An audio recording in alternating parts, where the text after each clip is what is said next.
Hi everybody and welcome to our new channel, All Things Spiritual here in Ireland. My name is Des McMahon and this is my comrade in arms, Mary Edwards. We're both mediums here in Dublin, Ireland, and this is our new channel, and exactly what it says in the tin, we'll be talking to you over the next few months, years hopefully, about all things spiritual. We're going to do a quick introduction on ourselves, so I'm going to ask my friend Mary how she got started in the work. Mary, how did you get started in the work? You weren't expecting that now, were you? No, completely out of the blue. So how did you know? It was becoming a medium wasn't something that I ever planned to do or trained to do or thought about doing in this life. I'm 30 years doing readings now, so Ireland was a completely different place 30 years ago when I started doing this work. I had always seen spirit my whole life, and I would have seen people belong to my family that would have passed over, and I wouldn't have known that they had passed. We never spoke about a death, you know, when I was growing up. So we were never brought to funerals. You know, we'd noticed that people were sad or grieving or there was something going on, but you never see. You know, we could never see. So you really had to put the pieces together ourselves. Right. You know. And for me anyway, I was still seeing the people that passed, so I had no reference for what was going on at all, other than people were sad. And did you ever realise that other people couldn't do this? People weren't seeing the same thing as you? At the time I thought everybody could see it. It wasn't until I became a teenager that I started to realise that I was different. And it happened over years, you know, and a couple of instances that would have happened. I would have saw a coffin being brought out of a friend's house when I was, you know, a child playing on the road, and I said it to her, and you know, it was a box. It was a wooden box. I didn't know it was a coffin, a wooden box, and she got really upset, and she went in, and I thought I was in big trouble, and a couple of days after that, her father actually had a heart attack and passed in the house, and he was taken out in a coffin. So and a couple of instances like that happened as I was growing up. I had no reference for my age other than afterwards I could see, well, my sister was that age, my brother who was next to me was that age or that size, so I would have been about that size. Do you know what I mean? Mm-hmm. Because I had no idea how old I was or anything like that, other than that I realised I was different, and I was getting into trouble for it. Right. So when I was a teenager, then I decided I didn't want to see them anymore, and I was very lucky. My grandmother would have seen spirit as well, and I would spend a lot of time with her. So she would always say to me, "Pray for them." You know, we were Catholic, brought up in a Catholic family. We would have went to mass on Sundays, and I'd see all these beings, shapes of people on the altar, and I'd be saying it to her, and mass would be over, people would be gone home, and we'd still be there, and she'd say, "Are they gone yet?" And I'd say no, because she'd be saying, "Pray for them." God, you'd be raging, you'd be there for ages. Your mouth shut. And they'd be still there, and you'd be still. She'd be getting, "Are they gone yet?" And no, and she'd be going, "More prayers." So I decided then when I was in my early 20s I wanted to be normal. Yeah.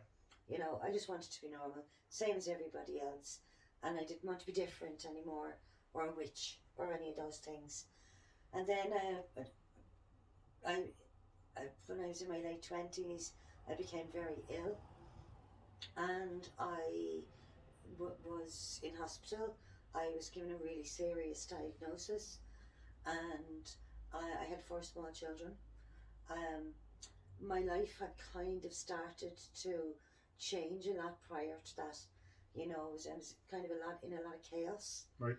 And then with this illness as well, you know, so I always would have had great faith when I was growing up as a child, being brought up in a strong Catholic family. I would have seen beings of light when I was, you know, a child as well. They never frightened me, you know. I'd call her the lady, you know, or angels. I would see angels, and so I always got great comfort from them. So I had this faith, this was my backbone, and I was praying in the hospital, and I said I will do anything to get well. Like my youngest was only a few months old, she was in those baby carrier seats, you know, and I said I'll do anything just to get well, I'll do anything. Now I'd been given a few months to live, so it was quite serious, you know, but within 16 days from start to finish, from being ill to being taken into hospital to being diagnosed to being sent home after numerous tests and MRIs and nuclear medicine and isotopes and everything that goes with it, I was called a mystery illness, and I was discharged, and I was absolutely completely traumatized. It led me on the search of the self, because I was passing out all over the place, and I had to find something that was going to sustain me, to keep me going, because I thought I was going mad. So I started searching, and I suppose that's when I started the journey of the seeker. It was really for my own wellness, to survive, you know, it was survival. It wasn't that I was worried about the illness, because, well, I was worried with just the first diagnosis right and the second diagnosis wrong. And I'd also made this promise, you know, that I would do whatever it took. So loads of people that passed came and asked me to pass messages to loved ones. And I was very afraid, because I was passing out, but I would pass out for a day, maybe a day and a night. I'd be whipped off to hospital in the early days, nothing wrong, sent home, panic attacks, loads of tablets, and I was having any of these things at all. I just wasn't fitting into any medical box. And of course, as it happens, you know, when you're having a spiritual awakening, it's quite common that things in our life will break down. So, you know, my marriage was breaking down. You know, I felt that my life was breaking down. I was surviving with four kids, and all the time in the back of my mind, this promise that I'd made. So you couldn't get a book in Ireland at the time, you know, about chakras or boundaries or anything. Yeah. You know, I tried to get, you know, all of this, you know, positive talk and, you know, all of that as well, and trying to pick up anything that I could learn. So I was very blessed to be introduced to a man called Paddy McMahon. Don't know if you've ever heard about him. Brilliant man. There's always look for the angels. You know, when you're in a time of crisis, always look for the angels. And I always remember that. Look for the good people, look for the angels. And he was definitely the angel that was sent into my life.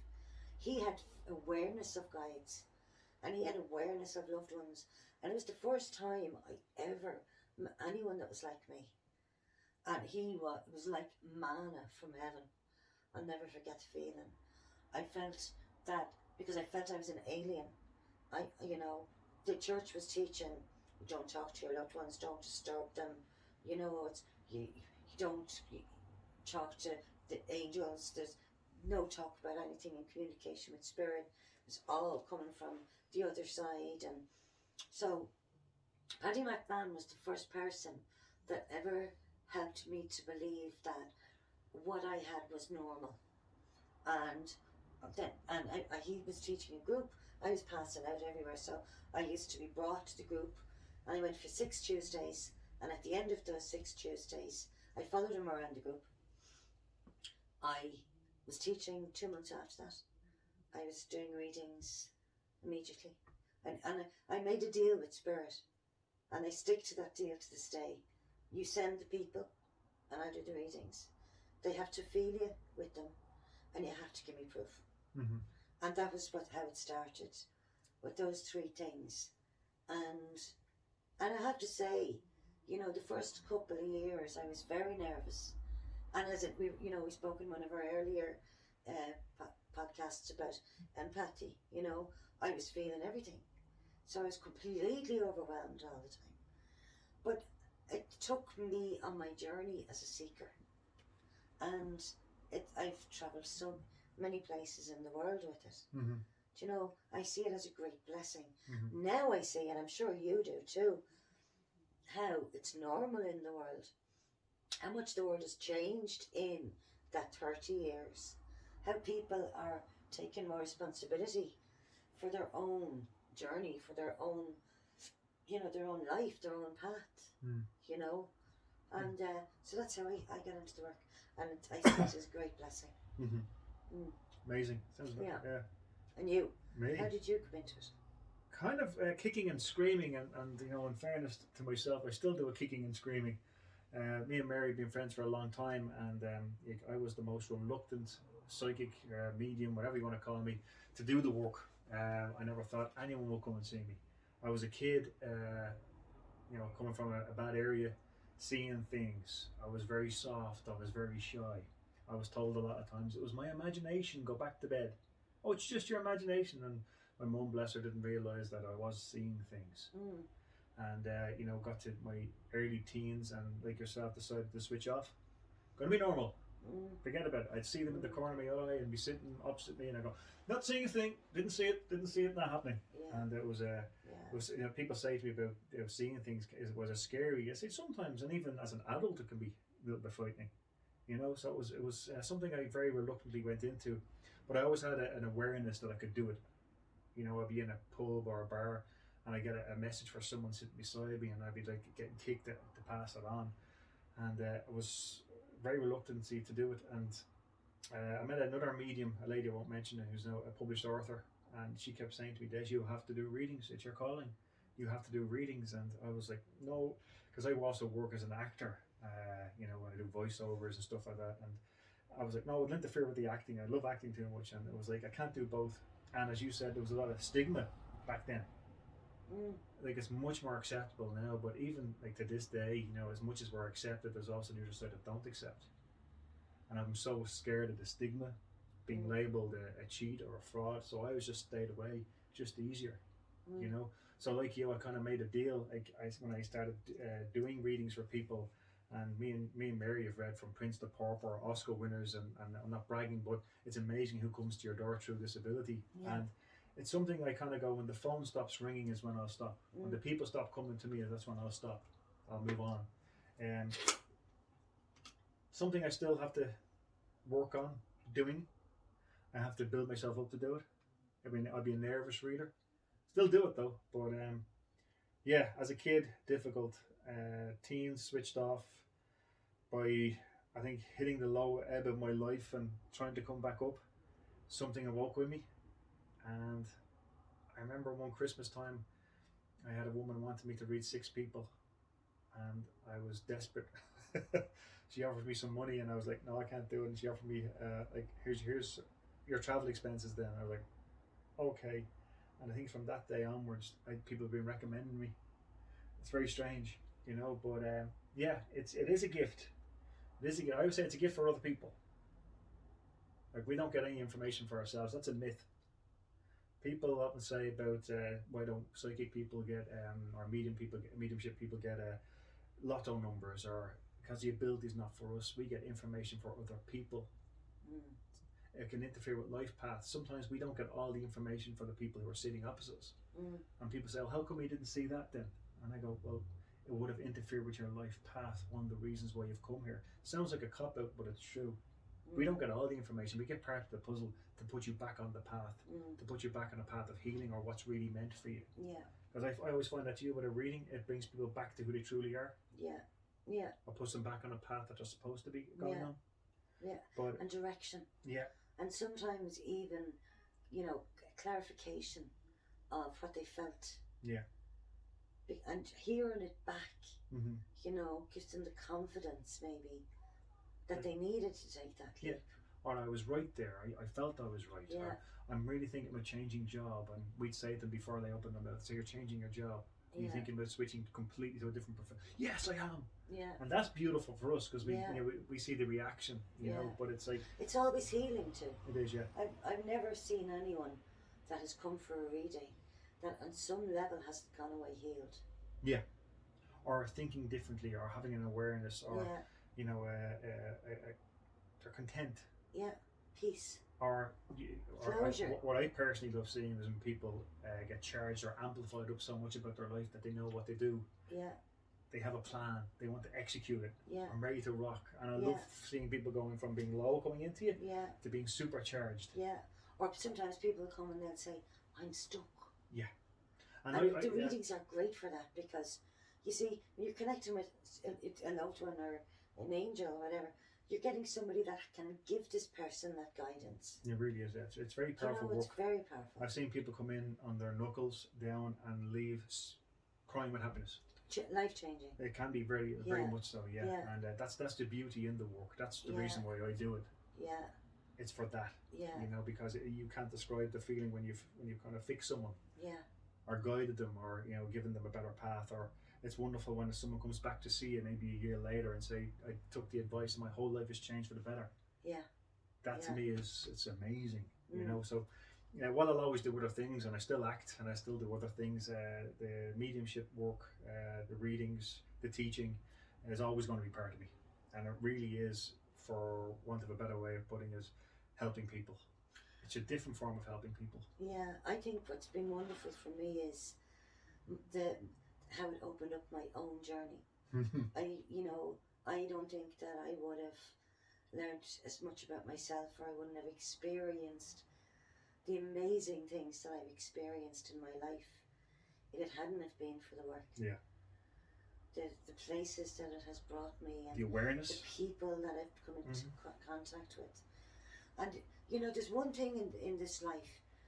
There's many things in this life that I am not sure of. The one thing that I am sure of is that connection with spirit. It's when you know that you could bank your life on it. Yeah. The connection with spirit, and also how they are there for people. Yeah. How they want to help. Yeah. People. I've seen so many changes within spiritual work in the years. When I started, we hadn't met, and when I started, I didn't know anyone that was a medium. I didn't know. There was no Reiki had only come into the country. That's right. There was no other healing modalities. There was kind of reflexology and maybe a bit of massage and all of that sort of stuff. It was all classes, new age, airy fairy. Yeah. Yeah. Are you into all of that? Are you Yeah. into all of that? Yeah. Now it's just acceptable. Because it helps people to get their power back. Absolutely. And this is what I love about it, is how people leave empowered. And it should always be that way. Absolutely. If ever you go to a medium or a reader or whatever, and you do not leave empowered, then you're not with the right medium. Yeah. Because it should always, always, always be uplifting. Even if, sometimes it can be sad because you're reconnecting again.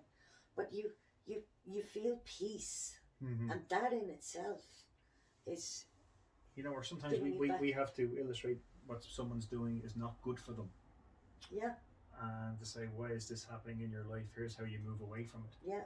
So it's very powerful when you actually spot something in someone's life that needs to be corrected. Yeah.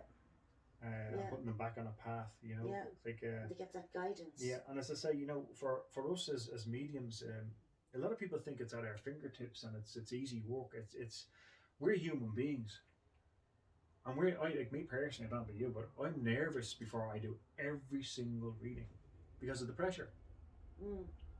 So if someone comes in, I know I've got to come up with the goods every single time. I've got to help them every single time. A counsellor might say to a person, what's going on? We have to tell the person what's going on. There's a lot of pressure within that, but as I say, in that pressure, there's a reward in helping people. Yeah. Yeah, I find that spirit are a great help. Oh yeah, I couldn't do the work without them. Because they really will give you the information, and and at the time you need it. Yeah. So sometimes I wish, why didn't you say this to me 5 minutes ago? Because it wasn't meant 5 minutes ago, it's meant now. Yeah. They have their own process. Yeah. But so I just see so much healing that happens on both sides. It's a powerful thing. Both for the loved ones and the person that is here. And the feeling you get after when someone leaves happy, like I personally would be on a buzz all day, knowing that person, supercharged, and I leave all, thanks now, bye bye, and you be energized yourself from it. Yeah. I forget. Yeah. I forget a reading as soon as it's done. As soon as it's gone, I don't remember what I've said, but I'm left with the feeling of yes. Yeah. That's really powerful. But as I say, I'll always do the work, and that's one of the reasons why we started this channel, is because I did my first reading when I was about 10. I switched off, and I'm doing this work about 26, 27 years off and on. I would say 26, 27 years. Yourself, 30 years. Yeah. And between the two of us, we've got like 60 years, maybe close to, of experience. Yeah. And I've done readings. I've cleared houses. I've worked for missing people type of thing. You've done the same.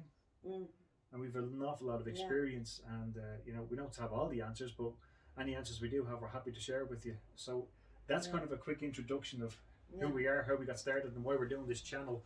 And also teaching. Yeah. Because we both firmly believe that this is available to everybody. Yeah. And that's so important. Yeah. Do you know that this is not just for the elite few or the chosen ones? It's for everyone. It never works like that. Yeah. Everyone has the ability to receive guidance. Absolutely. Themselves. It's not an exclusive party. No. Everyone's welcome. Yeah. Yeah. And I find the teaching part of it, and because I suppose we learn from our journey, so you want to share it then. Yeah. With others, and because I remember having questions and having no one to ask. Yeah. And that's a tricky one. But when someone comes to you and you have an answer, it really helps. Yeah. So that's the reason. So if you do have questions and we can give you the answer, put them down. That's what we're here for. Yeah. And we will answer you. That said, thanks for tuning in to All Things Spiritual here in Ireland. It's a big thanks from me, Des McMahon, and my dear friend Mary Edwards. At this stage, we'd like to ask you to like and subscribe and share, if you will, if this has been helpful to you. Yeah. And until next time, remember, as we say here, your life, your rules, be happy. And thanks for watching. Take care. Bye.